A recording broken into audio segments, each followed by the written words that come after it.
Hello అండి, welcome back to హలపల్లకి. ఇవాళ మనం వినబోయే స్టోరీ హృదయం ఎక్కడున్నది పార్ట్ 12. కథలోకి వెళ్తే, ఎదురుగా ముఖానికి స్కార్ఫ్, తల మీద హెల్మెట్తో యశస్వి. ఓ గాడ్ అంటూ ఒక్క క్షణం అయోమయంగా ఫోన్ వైపు, ఆమె వైపు మార్చి చూశాడు అతను.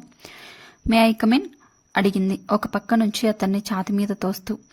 Please do come. అతను దారికి అడ్డం తొలగాడు. లోపలికి వచ్చిన ఆమె హెల్మెట్ తీసి పక్కనే ఉన్న ఫ్రెంచ్ విండోలో పెట్టింది.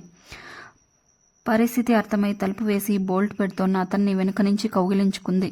అతని చేతుల కింద నుంచి తన చేతులను పోనిచ్చి అతని భుజాలపై తన చేతుల్ని ఉంచి తనకు దగ్గరగా అదుముకుంది. పిడుగుపడ్డ మైరా నేల మీద గుంత పడుతుంది. అలా వెనుక నుంచి ఆమె కౌగిలించుకున్నప్పుడు ఆమె వక్షోజాలు తన వీపు మీద ఒత్తుకుపోయినంత మేర అతనికి అచ్చంగా అలాంటి ఫీలింగ్ కలిగింది. అతను కొద్దిగా తల తిప్పి చూశాడు. అతని భుజం మీద తలా నుంచి అతన్నే చూస్తూ అతని శరీరంలో ఒక్కసారిగా 1000 వోల్ట్ల విద్యుత్ ప్రవహించడం మొదలైంది. ఆమె చేతుల మీద తన 2 చేతులు వేసి అలాగే నెమ్మదిగా వెనుతిరిగాడు. ఆ తిరగటంలో అతని చేతిలోని మొబైల్ జారిపోయింది. ఒకరికొకరు అభిముఖంగా నిలబడ్డారు. ఒకరి ఊపిరిలో మరొకరి ఊపిరి కలిసేంతగా చేరువుగా ఉన్నారు. ఆమె ముఖానికి స్కార్ఫ్ కట్టుకున్నట్టుగా లేదు. సుతారమైన మేలి ముసుగు తల మీద నుంచి వేసుకున్న కొత్త పెళ్లి కూతురిలా తోచింది. హే సుహాగ్ రాత్ హై, గూంటా కూటా రహే హూ మే. ఇది తొలి రేయి. నీ మేలి ముసుగును నేను తొలగిస్తున్నాను. నా సిగ్గు దొంతర్లని నీ బాహువుల మధ్య దాచుకుంటాను. ఎక్కడ్నుంచో పాత హిందీ పాట వినిపించింది.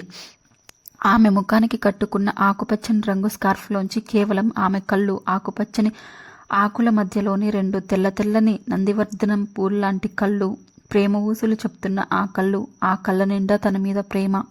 ఆ కళ్ళల్లోకి చూస్తూ ఆమె ముఖం మీదికి వంగాడు. ఆమె గుండె వేగంగా కొట్టుకోసాగింది. ఆమె కనురెప్పలు మూసుకుంది. తన కోసం కలలు కన్న ఆ కళ్ళపై వింజామరల్లా కండ్రెప్పలు. ఆ కండ్రెప్పలపైన ముద్దులు పెట్టాడు. అక్కడ్నుంచి ముక్కు చివర ఓ ముద్దు. అంత దగ్గరగా ఉండటం మూలాన స్కార్ఫ్ వెనకనున్న ఆమె పెదవులు చిన్నగా కంపించడం అతనికి తెలుస్తోంది. తన పెదవులతో ఆమె పెదవుల్ని చిన్నగా ఒత్తాడు. స్కార్ఫ్ మీద నుంచి కూడా అతని వెచ్చని ఊపిరి ఆమెకు తెలుస్తోంది. ఆ తెలితేమ మీసాలకు అంటుకుంది. తన పై పెదవి పైన గిలిగింతలు పెడుతున్న మీసాలు, ఆమెలో నిలువెల్లా ప్రకంపనలు. కుడి చేతిని తల వెనకకు పోనిచ్చి స్కార్ఫ్ ముడి విప్పేసింది. మేలి ముసుగు జారిపోయింది. ఆగామి కాలానికి మనశ్శరీరాలు సిద్ధమవుతున్నాయి. అలాగే సూటిగా అతని కళ్ళల్లోకి చూస్తూ ఆమె నిగ్రహించుకోవటం అతనికే చాలా కష్టంగా ఉంది. అయినా విచక్షణ హెచ్చరిస్తుంది. Let us preserve it. ఆగాడతను అమాయకంగా ఊగుతున్న ఆమె చెవి జూకాలను చూస్తూ. ఆమె వెళ్లి దివాన్ మీద కూర్చుని చిన్న దిండుని తీసి గుండెలకు హత్తుకుంది. ఆమెను ఇంకా ఫేస్ చేయలేక కాఫీ కలిపే వంకతో కిచెన్లోకి వెళ్ళాడు. ఇంకో రోజు వచ్చి రావటంతోనే, విష్ణు, ఈరోజు మనం లాంగ్ డ్రైవ్కి వెళ్దాం అని అడిగిందామె. సరే పద అన్నాడతను. ఇద్దరూ కలిసి పార్కింగ్ ప్లేస్లోకి వచ్చారు. అతను కార్ తాళం తీయటానికి రిమోట్ నొక్కుతుంటే అతని చెయ్యి పట్టుకుని ఆమె చెప్పింది, కార్ వద్దు, నా బైక్ మీద వెళ్దాం అని. సరే అన్నాడతను. తన చేతిలో ఉన్న బైక్ తాళం చేతులు అతనికి ఇచ్చి, నువ్వు డ్రైవ్ చెయ్యి చెప్పింది. అతను తల ఊపి హ్యాండిల్ బార్ మీద చెయ్యేసి చెప్పాడు, నేను బుల్లెట్ని నడపడం ఇదే ఫస్ట్ టైం. నో ప్రాబ్స్ చెప్పింది. అతను బైక్ స్టార్ట్ చేసిన తర్వాత ఆమె అతని వెనక అటు ఇటు కాళ్ళు వేసి కూర్చుంది. కొంచెం ముందుకు వెళ్ళిన తర్వాత తల వెనకకు తిప్పి చెప్పాడతను, ఇది కొత్త ఎక్స్పీరియన్స్, బాగుంది కదూ? ఆమె నవ్వుతూ అతన్ని హగ్ చేసుకుని అతని మెడ మీదకు వంగి అవును అని చెప్పింది. చెప్తూనే అతని మెడ మీద ముద్దు పెట్టింది. అతను కూడా పక్కకు తిరిగి ఆమె చెక్కిల మీద ముద్దు పెట్టాడు. డ్రైవింగ్ చేసేవాళ్ళు ముద్దులు పెట్టకూడదు, గడుసుగా చెప్పిందామె. హెల్మెట్ పెట్టుకోవాలన్న ఆర్టీఏ రూల్ నాకు తెలుసు, కానీ ఈ రూల్ నాకు తెలీదే అల్లరిగా అన్నాడు అతను. అబ్బో, విష్ణుకు కూడా మాటలు వస్తున్నాయే అని కవ్వించింది. సావాస దోషం చెప్పాడు. అతనికి ఆ డ్రైవ్ అద్భుతంగా అనిపించసాగింది. అయితే సడన్గా వర్షం మొదలైంది.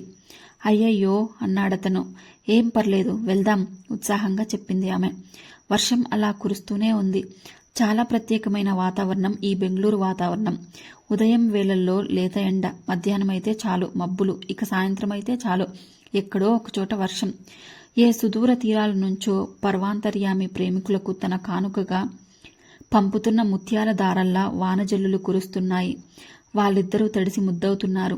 ఎంత తడిసినా చలి అనేదే తెలియకుండా వాన నీటికి వేడిని పుట్టించే శక్తి ఏదైనా ఉందా? ప్రకృతి ఆ శక్తిని ప్రేమికులకు మాత్రమే ఇస్తోందేమో.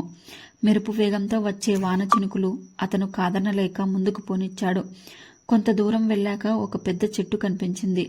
ఇక్కడ కొంచెం సేపు ఆగుదాం అంటూ అతను బైక్ని ఆపాడు. ఇద్దరూ చెట్టు కింద నిలబడ్డారు. చలి వల్ల కాబోలు ఆమె బాగా వణుకుతోంది. అతడు ఆమెను దగ్గరకు తీసుకుని చలి వేస్తుందా అని అడిగాడు. కాదు, థ్రిల్లింగ్గా ఉంది, చిరునవ్వుతో చెప్పింది ఆమె.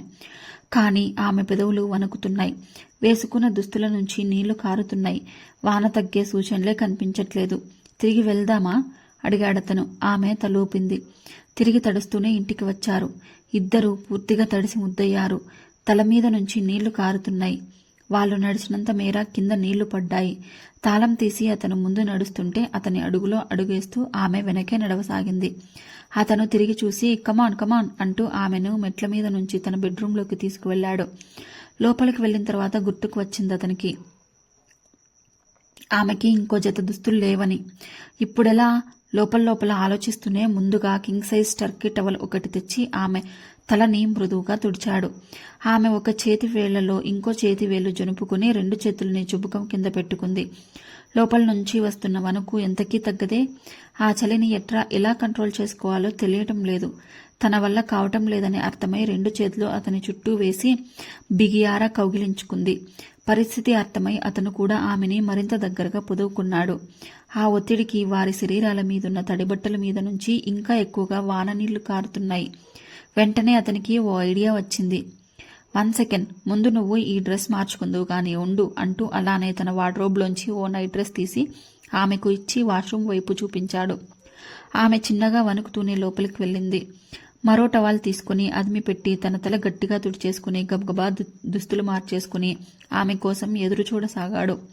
కార్నర్ టేబుల్ మీద బుద్ధుడు ధ్యానంలో ఉన్నాడు. ఆమె దుస్తులు మార్చుకుని భుజాల మీద నుంచి టవల్ని షాల్లా చుట్టుకుంది. లోదుస్తులు ఏమీ లేకుండా అతని దుస్తులు వేసుకుని వచ్చి అతన్ని ఎలా ఫేస్ చేయాలో ఆమెకి అర్థం కాక తలంచుకుని చేతులను అలాగే చుబుకం కింద పెట్టుకుని నెమ్మదిగా అడుగులో అడుగు వేస్తూ బయటకు వచ్చింది. ఇటురా, ఇక్కడ కూర్చో అని మంచం మీద చోటు చూపించాడు. ఆమె కూర్చుంది. ఆ టవల్ తీసేసి బ్లాంకెట్ తీసి కూర్చున్న ఆమె చుట్టూరా కప్పాడు. తర్వాత ఆ విడిచిన దుస్తుల్ని వాషింగ్ మెషిన్లో వేసి డ్రయర్ ఆన్ చేశాడు. అతను చేస్తున్న ప్రతి పనిని ఆమె గమనిస్తూనే ఉంది. ఏం చేస్తున్నా అతను తననెంతో జాగ్రత్తగా చూసుకుంటున్నాడని అర్థమవుతోంది. అంతలోనే కిందకు వెళ్లి కాసేపట్లో వేడి పాల గ్లాస్తో తిరిగి వచ్చాడు. యశు, అరగంటలో నీ డ్రెస్ రెడీ అవుతోంది. ఇదిగో ఈలోగా ఈ వేడివేడి పాలు తాగు చెప్పాడతను. గ్లాస్లోంచి సన్నని వెచ్చని ఆవిరి వస్తోంది. 2 చేతులతో పాల గ్లాస్ని పట్టుకుని చేతుల్ని వెచ్చ చేసుకుంటూ నెమ్మదిగా తాగసాగింది. అతను కుర్చీ లాక్కుని ఆమె ఎదురుగా కూర్చున్నాడు. విష్ణు ఆమెనే ఆతృతగా చూస్తున్నాడు. ఆమెకి ఇప్పుడా చూపులు సీతాకొక చిలుకలై తన శరీరం మీద తారాట్లాడుతూ గిలిగింతలు పెడుతున్నట్లనిపించింది. ఖాళీ కప్పుని అందుకుని కింద పెట్టాడు. ఆమెనే చూస్తూ బాగా చల్లబడ్డ ఆమె అరచేతిని తన చేతిలోకి తీసుకుని వేడి పుట్టించడానికన్నట్టు నెమ్మదిగా తన చేతితో రాస్తూ, యశు, నీ డ్రెస్ రెడీ అయ్యేలోపు మనం వేడివేడిగా ఆమ్లెట్ తిందామా అడిగాడతను. వద్దన్నట్టుగా తల అడ్డంగా ఊపింది. ఎందుకు అన్నట్టుగా చూశాడు. ఆమె తన అరచేతి వైపు చూసుకుంది. అతని స్పర్శ మునివేళ్లలోంచి అరచేతుల్లోంచి అక్కడ్నుంచి లోపల ఎక్కడికో విద్యుత్తుని ప్రవరింపచేస్తున్నట్టుగా అనిపిస్తోంది. అంతరాంతరాలలో గడ్డకట్టిన బిడియం కరుగుతూ శరీరానికి ఏదో హాయినిస్తోంది. శరీరం తన మాట వినటం లేదు. అతని చేతుల్లోంచి తన చేతిని తీసుకుని లేచి నిలబడింది. అతను కూడా లేచి నిలబడి రెప్ప వేయకుండా ఆమెనే చూడసాగాడు. ఆమెకు అర్థమైంది. ఈ చూపులు వేరు, తనని అభిషేకిస్తున్నాయి. ప్రేమకు గుండెలో చోటు సరిపోక ఆ ప్రేమ కళ్ళల్లోకి జాలువారుతోంది. నన్ను హక్ చేసుకో, చేతులెత్తింది. ప్రేమలో పడటం చాలా ఈజీ. అలా పడ్డవాళ్ళని పదిలంగా పట్టుకుని అక్కున చేర్చుకునే ప్రేమికుడు దొరకడం అపురూపం. అతను చిరునవ్వుతో ఆమెను దగ్గరకు తీసుకున్నాడు. అచ్చంగా తన మరో శరీరాన్ని దగ్గరకు తీసుకున్నట్టే. ఇంకా గట్టిగా అంటూ గుసగుసగా చెప్పింది యశస్వి. బలమైన బాహువులతో ఆమెను ఇంకా దగ్గరకు పొదువుకున్నాడతను. సన్నజాజాలు సముద్రం ముంచెత్తినట్టు ఆ పరిమళం మనసంతా కమ్మేసినట్టు ఈ కౌగిలి ఇంత మత్తుగా ఇంత హాయి కొలుపుతోందేమిటి? ఈ క్షణాలు ఇంత మధురంగా ఉన్నాయేమిటి? ఇతను ఈ మధ్య కనిపించాడా? ఇంకే జన్మలో అయినా పరిచయమా? తనువు, మనస్సు, వయస్సు అతను కావాలంటున్నాయి. ప్రాణానికి ప్రాణమైన అతనితో తన పంచ ప్రాణాలని, తన సర్వస్వాన్ని పంచుకోవాలనుంది. ఆ కౌగిలింతలో సునామీ పొంగింది. క్రమంగా మైకం కమ్ముకు వచ్చింది. తెలియని ఓడి ఒళ్ళంతా జరజర పాకుతోంది. ఊపిరి బరువైపోతోంది. ఒక విద్యుత్ ప్రవాహం శరీరమంతా పాకింది. We will have it today చెప్పిందామె. ఏదో జరగబోతుందనుకున్న భయం కన్నా ఏం జరుగుతుందో చూడాలన్న కుతూహలమే ఎక్కువ. ష్యూర్ డియర్ ఒప్పుకున్నాడతను. ఏమవుతుంది? అతని స్పర్శకి, చూపుకి పెద్ద తేడా లేదని ఆమెకు అర్థమైంది. అంతే మార్ధవం. తను ఎటు తిరిగితే అటు తిరిగే పొద్దుతిరుగుడు పువ్వు లాంటి ఆ అమ్మాయి ముఖార విందాన్ని తన 2 చేతుల్లోకి తీసుకుని ముందుగా ప్రేమగా ఇంద్రధనస్సు లాంటి ఆమె కనుబొమ్మల్ని నిమిరాడు. ఆమె కళ్ళల్లోకి తదేకంగా తమకంగా 2 క్షణాలు చూశాడు. జన్మజన్మల బాసలు. అతని దృష్టి ఒత్తైన ఆమె కింద పెదవిపై పడింది. విల్లులా వంగిన ఆమె పెదవి వంపు సౌఖ్య శిఖరాన్ని అధిరోహించటానికి వేసిన మొదటి మెట్టులా తోచింది. ముందుకు వంగి ఆమె ముఖం మీద తన ముఖాన్ని ఆనించి సున్నితంగా పెదవులను స్పృశించి ఆ పెదవులపై తన పెదవులని సుతిమెత్తగా ఒత్తి కొద్దిగా తడి చేసి రాపిడితో వేడి రగిలించి మునిపంట నొక్కి నాలుకతో రహస్యాలు శోధించసాగాడు. ఆ ముద్దు సుదీర్ఘమై, నిశ్చలమై, మధురమై శ్వాస తీసుకోవడం మర్చిపోయిందామె. అంత మత్తులో కూడా ఆమెకర్థమైంది. ఓ గాడ్, అది ముద్దంటే! ఈ ముద్దంటే ఎవరికి మాత్రం చేదేం? ముద్దు సున్నితమైనది, మహత్తరమైనది, అద్భుతమైనది, అర్థవంతమైనది, అనిర్వచనీయమైనది. ముద్దు తీయగా ఇంకా నాలుక చివర్లో మిగిలిపోయి ఇంకేదో కావాలంటోంది. ముద్దు శృంగార జీవితానికి సౌందర్యవంతమైన పీఠిక కదా మరి.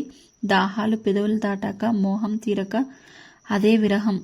అది మైకము కాదు, మెలకువ కాదు. శిశిరంలో చెట్లు ఆకుల్ని రాల్చటం ఎంత సున్నితంగా జరుగుతుందో అంత సున్నితంగా వారిరువురి శరీరాల మీద నుంచి దుస్తులు అలా దూరమయ్యాయి.